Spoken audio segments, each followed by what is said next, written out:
Hi everybody, sorry for all the noise. Hank Linderman here. It's Monday, June 1st, and obviously this has been a very difficult time for our country. Let me get a little business out of the way first. My name's Hank Linderman. I'm running for Congress here in Kentucky's 2nd District. I'm already the Democratic nominee, and so I'll be on the ballot in November. And if you think I had any idea what I'd be looking at as a candidate, if I had any idea the way things were going to be in the United States, I really didn't have any idea. I had no idea whatsoever. We're looking at a picture of a fictitious New York Times with the headline, "Biden inaugurated." Boy, November just can't come soon enough, can it? Anyway. I've just been, I was out of town for the weekend because I was recording some stuff for some future video ads for the campaign and meeting with some constituents over in the Danville area. So I hope you all are okay. That's the big thing. I really hope everybody is okay, and I hope your families are okay. I spoke to young people that are friends of mine and that were interested in being part of the protests in Louisville, and of course those protests turned violent. We had seven bullets fired. I think 7 people got shot the first night of the protest. Last night, a National Guardsman apparently shot someone. While the National Guard were involved, someone got shot in Louisville last night. I also want to say it helps a whole lot if you're able to share this podcast or this broadcast or whatever we want to call it, Facebook Live. Just click on share, and if you're given the option to start a watch party, please do that. It's really, really appreciated and makes a big difference. So anyway, let's start talking about Monday, June 1st. These are the numbers. Let's talk about the virus like we always do. These are the numbers from yesterday, the last day of May, and we still are seeing plenty of new cases and still 638 deaths. This thing is not under control yet. I'm going to show you a chart that I found at Naked Capitalism, but it's from Johns Hopkins, and you can see looks like cases in California are continuing to increase. Texas, Florida, those are just the ones that they singled out. Hi Roy, I'm glad you're here. Here's another chart. And this is a different kind of chart. This isn't specifically related to the virus. This is related to inequality in the United States. And this is one that as you look at it, you can see back in 2008 when the economy crashed, you can see what has happened to inequality. It looks like the wealthiest have done just fine and the poorest have done worse and worse since the financial meltdown. So my opinion is that this inequality, economic and social inequality, are responsible for most of the ills that we face here in the United States. Now, we're at a really volatile moment in the United States. So I'm going to go on. Here's a headline from Louisville. I did listen to Governor Beshear speak on my way driving back today, and he has asked the state police to investigate the shooting. He points out that the state police were not involved. They were not part of the action in Louisville. However, he was getting questioned about, is that good to have the police investigate the police? So we shall see how that goes. And I think the big story today is this one. And before I start talking about this, I have a friend who has contributed to me, and he's a friend, and he's not necessarily a Trump supporter. He's a Republican, but he thinks it's wrong for me to ever criticize President Trump because it's not necessarily going to be in the purview of the Congress if I'm able to become elected. But I disagree. I think we do have to call out President Trump for his actions and his behaviors. I don't care about his personality, and to be honest, if I were invited to have dinner with him, I think I'd have an enjoyable conversation with him. I have other friends who think of President Trump as just completely evil. I don't know that that's a philosophical discussion, I suppose. Anyway, the story today that looks biggest is that President Trump apparently got the governors on a telephone call. I don't know if that was today or yesterday. It sounds like it was yesterday. And some of the things he said, his suggestions to them, I'm going to read this. I printed it up so I can read it without having to move around. During the call, the president repeatedly called into question the leadership and decisions made over the weekend by governors and big city mayors, imploring them to make broader use of the National Guard and other military capabilities. You're making a mistake because you're making yourselves look like fools, he told the governors at one point. And some have done a great job, but a lot of you, it's not a great day for our country. One participant on the call described the president's words and tone as unhinged. You have to dominate. If you don't dominate, you're wasting your time. They're going to run over you. You're going to look like a bunch of jerks. You have to dominate, the president told the governors. There's more. You've got to arrest these people, and you've got to charge them, the president said to the governors. And you can't do this deal where they get 1 week in jail. They are terrorists. They are terrorists. They're going to do bad things to our country. They're Antifa, which is, by the way, the anti-fascists. I don't know a lot about Antifa, but I think that's what it stands for. And they're the radical left. I want to stop right there, by the way. Notice that there's no discussion of the radical right that seemed to show up at our state capitol with guns. There's no mention of the radical right like Timothy McVeigh, who, of course, murdered hundreds of Americans when he blew up the federal building. What was that? 15 years ago? Maybe 20 years ago? 20-some years ago? But he does want to arrest. He's going to call people on the radical left terrorists, which I agree with.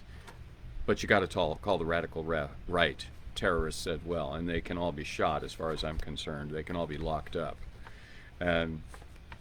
When they have bricks, they come armed with bricks, and they have bricks and rocks, big rocks, and they have other big things, and they throw them. You're allowed to fight back, folks. You don't have to have a brick hit you in the face, and you don't do anything about it. You are allowed to fight back. Our president. There are bad actors in this, but there's also legitimate anger and fear. This is Governor Walz. I'm not sure which state Governor Walz is. Georgia Republican Governor Brian Kemp detailed how state authorities worked with Atlanta city officials to quell violence in the state capitol on Friday. He said that people protesting in Charleston, South Carolina had traveled to Savannah, Georgia to continue protesting across state lines. West Virginia Republican Governor Jim Justice, by the way, Jim Justice, if you're not aware, owes apparently hundreds of thousands of dollars in taxes. I believe he owns a house in the 2nd District. I have had it pointed out to me on the road leading north out of Danville, and he hasn't paid taxes to the state of Kentucky, but he's a very wealthy man, might be the wealthiest man in West Virginia. He says that if the president is facing resistance from other states, you can come to West Virginia. There won't be any disturbance whatsoever. Illinois Democrat Governor J.B. Pritzker called on the president to tone down his political rhetoric. We have to call for calm. We have to have police reform called for. The rhetoric coming out of the White House is making it worse. I agree completely with that. I don't look like your rhetoric much either, the president said before moving on, but that's okay. We don't agree with each other. Hi, Darren. I'm glad you're here. Here's another headline. This is from the Washington Post. More about the Dominate story, and I didn't print this up, but it's worth noting here that Andy Beshear, as I told you, has ordered a state investigation. He's asking the state police to investigate the shooting that occurred yesterday.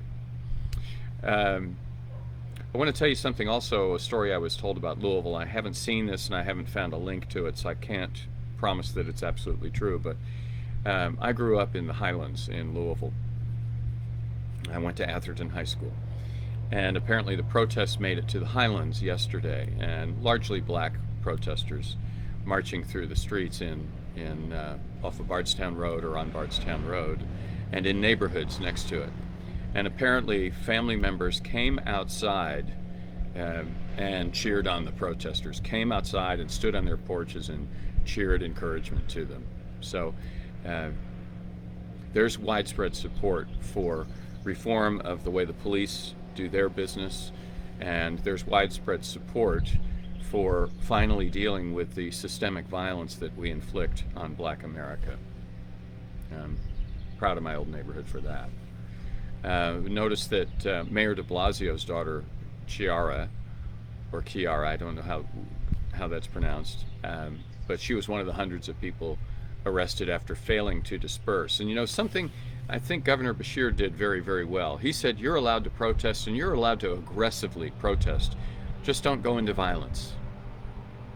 I think that's fair. And I think that's wise. Barack Obama wrote a editorial saying that this is the moment we can turn what's going on into real change. Again, I didn't print this up, but you can get a look at it. He says that elected officials who matter most in reforming police departments and the criminal justice system work at the state and local levels. Here's another, he's right about that. The choice isn't between protest and politics. We have to do both. You have to mobilize to raise awareness, and that certainly does get the attention of your elected officials. But we also have to organize and vote, cast our ballots, and support candidates that support the change that we're talking about. And I agree with that. Now, this is just the headline from a story on the Washington Post, which is that Joe Biden needs to first of all, go out and talk with people in the cities, and he appears to be doing that. And he needs to lay out a plan. He's already started part one of this. He's got to lay out a plan as to what he will do, and he also needs to reach out to Black organizers and assure them that his administration will address this finally. So, by the way, hi Billy, thank you for being here. And yes, if you all notice, Bill is working with our campaign and helping us improve our social media numbers, and it really helps if you'll do a share, and ideally do a share with a watch party. It's a long way till November, folks, and I think most of this election is going to be done online, and we've all got to lift up our social media skills. I'm going to go back to the main page. Thank you all for being here. This is a very, very difficult time for our nation, and if you're old enough, you know, I was in 1969, I believe, is when Kent State occurred, and I was a sophomore in high school, actually in Bay Village, Ohio. And so I remember when students going to a college not very far from where I lived were shot by police, and riot police had been called out because students were protesting the Vietnam War. And by the way, I had marched in some Vietnam War protests, and my mom had even marched with me a couple of times. So I think if you're out marching, hi Dennis, how are you? I'm so glad you're here. If you're one of those that is out demonstrating, please be safe. You're doing the right thing, being involved, and I think what is going on is tremendously important. The other thing I want to say to you is, please take some heart in this, because this kind of thing is the precursor to real changes in our society. It's a very, very difficult time, and we are now seeing President Trump is proposing to go the way of violence, much the way we saw when President Nixon was in office back in the late 60s. And we had students shot at Kent State, 4 students dead in a demonstration against the war. And they were making a lot of noise, but they didn't deserve to be shot. Oh, hi Barbara, I guess I am early, am I? Huh. Well, I don't know. My computer might be on East Coast time. Anyway, I apologize for that. There's a funny thing that goes on in the second district. We have a dividing line. We have two time zones in the district. So we have Eastern time, and then I was in an Eastern time zone end of the district this morning, and then drove back and got back, and apparently my watch didn't change. So I guess I am an hour early, and I apologize for that. I'll fix that up tomorrow. Maybe I'll do this again at 3:30, 3:30 Central. Hey Barbara, glad you're here. We do need to take some heart in this, and one of the things I did yesterday was interview a woman who's 90 years old, who's a friend of mine, and she's been through some tough times, and this is indeed a tough time. But one of the things she has pointed out to me is after this tough time, there's going to be change, and it's going to be good, and she would like to be able to see it.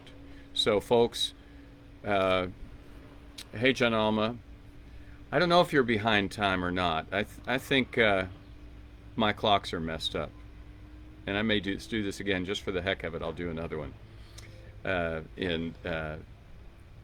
at 3:30 Central Time. It looks like I came on early. John Alma, I was in Danville, so they're on the East Coast, so my clocks didn't reset on my phones. This is one of the difficulties of running for Congress in the second district. You're always jumping between time zones, and usually, by the way, when I go out to do events, I aim to be at least an hour early. That way, worst case is I get there right on time for the event. And not always ideal, but sometimes I get there 2 hours early. But I can usually find something to do, like usually help set up the event. So anyway, love to all of you. This is a very difficult time. And but our nation has an opportunity to do the right thing now, to begin the process of doing the right thing and addressing the systemic violence that the police visit on black Americans. And, you know, black Americans get the brunt of it, and they've been telling us for years, and it's only now that we're able to see videos of it that it becomes obvious just the extent of it. But it even goes deeper than that, because I heard the story today I was listening to the radio, and it was a gentleman who was being interviewed, and he's a state congressman in New York. He's a former police officer, but before that he had been arrested by the police when he was 15 years old. And one of the things that happened early on, yes, John, does anybody really know what time it is? Does anybody really care? Very good. Someone should write a song about that. Anyway, this man, and I can't remember his name, but he was on Fresh Air with Terry Gross. So you can find it on NPR. You can see her interview. Anyway, he said at 15 years old, he got arrested just, I'm not sure what for. It sounded like for just hanging around. And at a certain point, he and his friends were taken into the back and had the hell beat out of them. Hi, Cheryl. How are you? But he was able to turn that around and became a police officer, and he's part of a group called 100 Blacks in Law Enforcement who want to make a difference. And we do need to take the second district back. Thank you, Billy.